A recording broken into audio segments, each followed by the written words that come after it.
There's absolutely no doubt that Sevilla outclassed Real Madrid. I enjoyed analyzing this match because this was something really special from Sevilla. Pablo Machin was prepared to outplay Real Madrid no matter where the ball was on the pitch. This isn't something you get to witness every match day.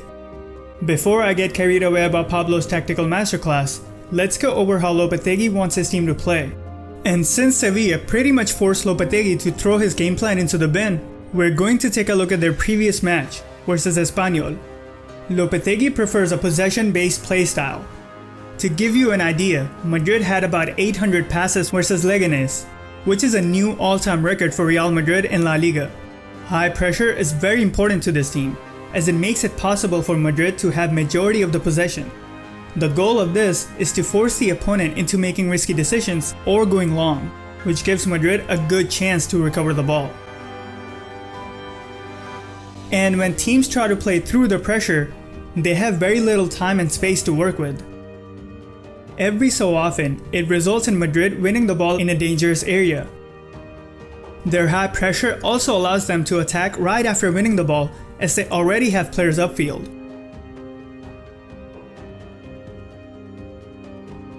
This allows Madrid to have majority of the possession, but they still have to do a lot with the ball before they can get near the opponent's box. Madrid wants to play from the back whenever given the chance. This allows them to keep the possession when going upfield. Lopetegui wants his team to use the full width of the pitch to stretch out the opponent as much as possible. Notice how Isco, the far winger, stays by the sideline even when the ball is on the opposite side.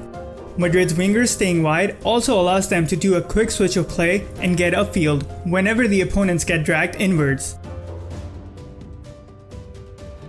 Essentially, Lopetegui favors the wings over the middle to get his team closer to the box. And so, the wingers stay upfield by the sideline, with each of them occupying a wide defender.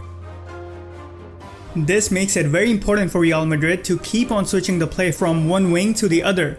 And since Madrid usually have players waiting in position when the play is switched, they try to use the space left by the opponent while they were prioritizing the other wing. To do that, the ball near fullback takes a position by the sideline while another player looks for an opening inside. This either forces an opposition's wide player to be attracted towards the fullback, leaving space in behind, or leave the fullback open, giving Madrid a man advantage on the wings.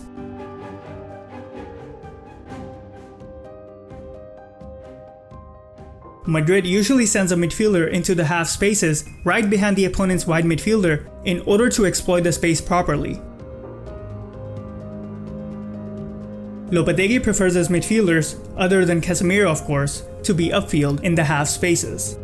That's a more advanced position for Modric compared to last season. And with the midfielders going up and staying in half spaces while a winger stays out wide, the far fullback is allowed a lot of space, making switch of play easier.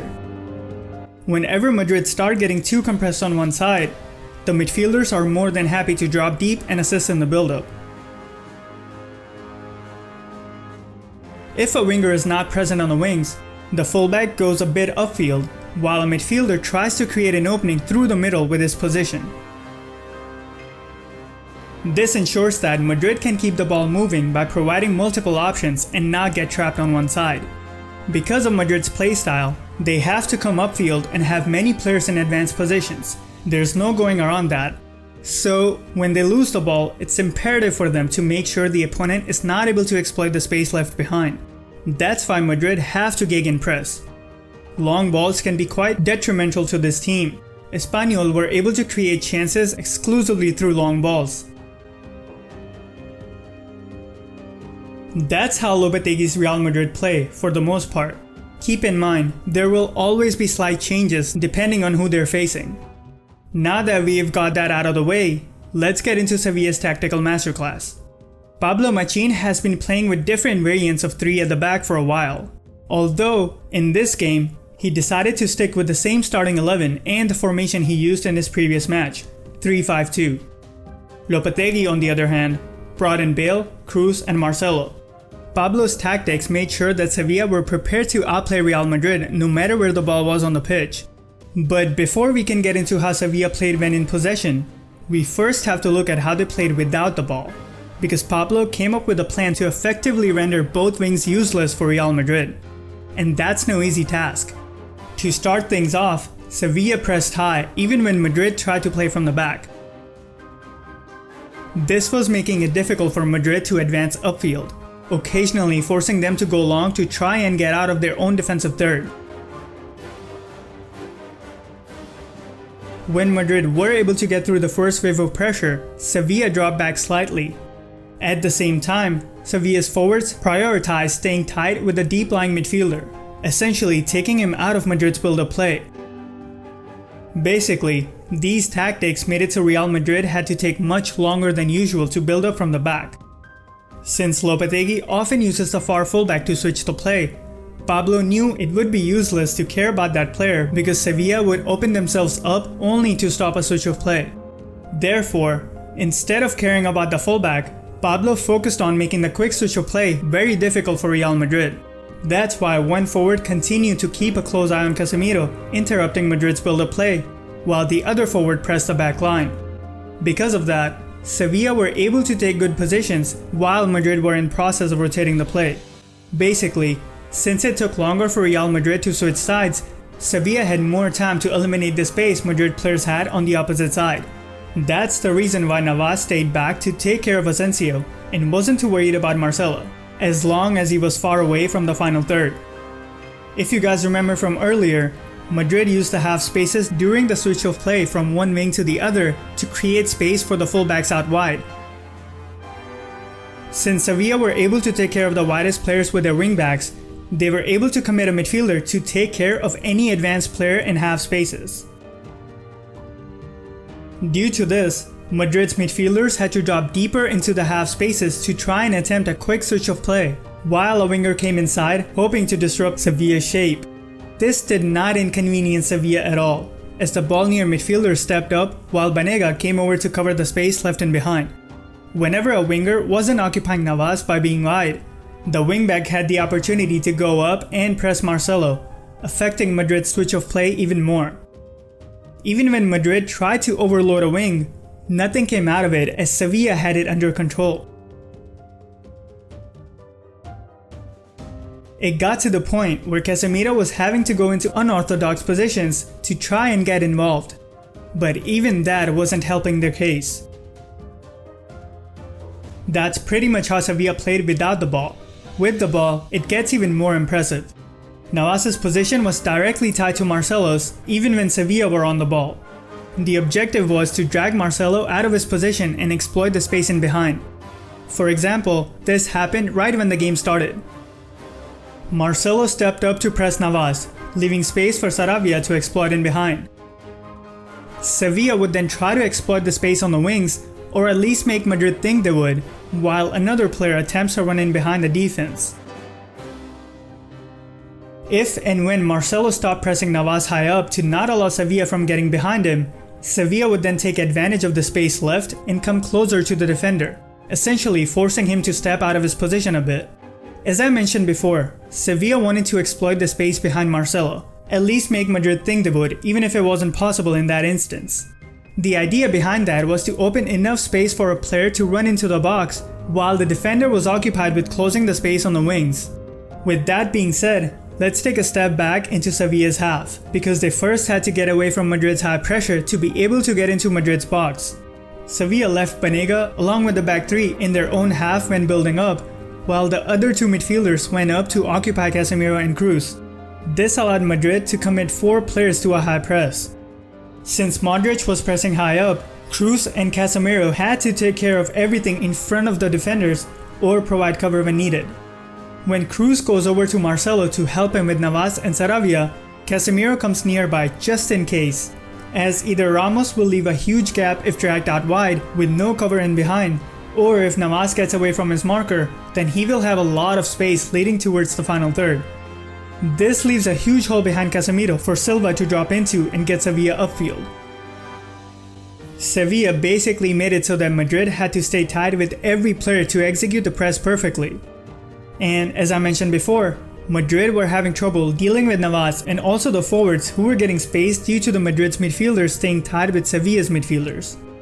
Sevilla kept giving Madrid two options and then took advantage of whatever option that wasn't chosen. Cruz chooses to close the passing lane to the forward behind him, while Marcelo goes towards Navas, leaving Ben Yedder open. It got to a point where Benzema was trying to press from an angle to limit Sevilla's options, allowing one of their players to stay back a bit. But that didn't do much, because Sevilla's midfielders kept trying to drag away Madrid's midfielders out of their position, and were quite successful in doing that because of Madrid's high pressure. Cruz has to cover all that space by himself. This is what happened at the end of that play, as Madrid were struggling to deal with Sevilla's tactics.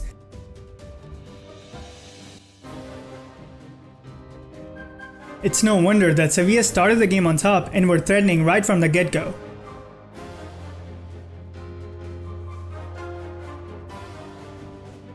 Sevilla were able to get close to Madrid's box without too much difficulty.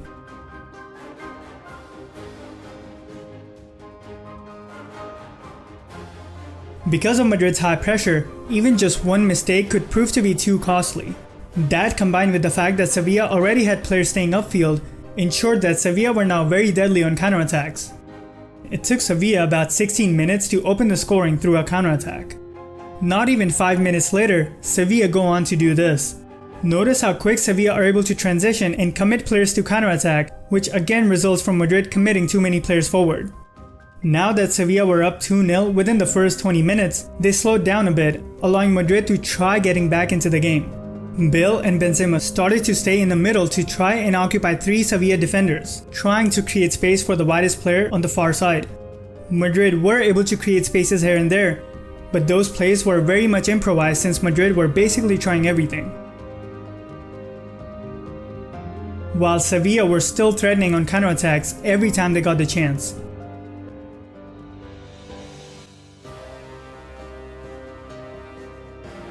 And came pretty close to scoring their third before the half-hour mark.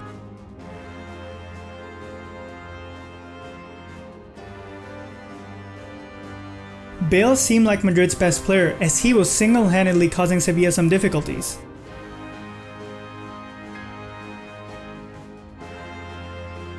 Sevilla tried to run in behind the defense on every corner, and were pretty successful in doing that.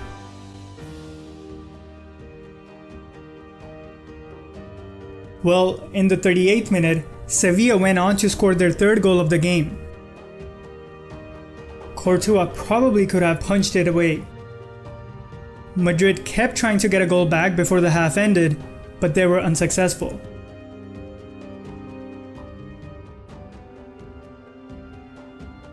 Sevilla continued on with their tactics from the first half as they were looking to get their fourth of the game.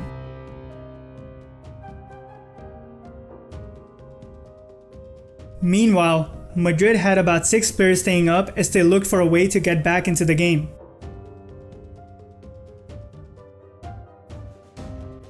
Since the widest player had a wingback constantly on him, Bale kept dropping deep while Nacho became the widest player. In the 53rd minute, Madrid were able to get a goal through Modric.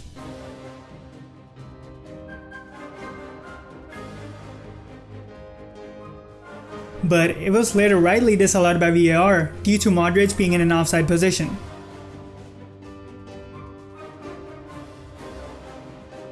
Sevilla continued to try and extend the lead to 4 goals.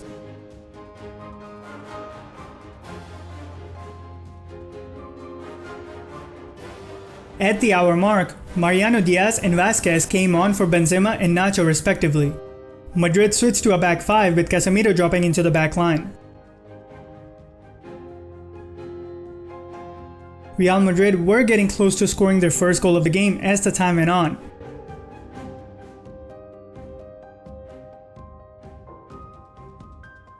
And after the substitutions, Madrid were now able to occupy all the defenders while opening up gaps in their back line.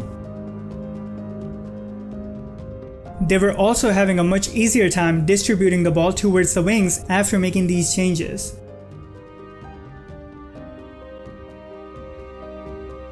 But Madrid still had a hard time creating a clear-cut chance after getting into the final third.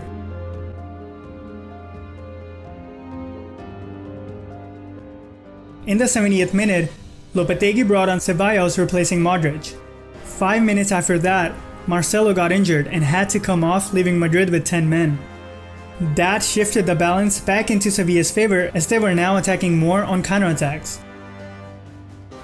and kept targeting the right wing to get upfield, where Marcelo would have been.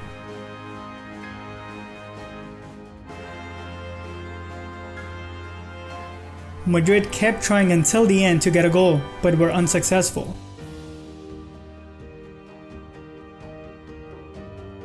Sevilla could have easily extended their lead to 4 goals right before the final whistle.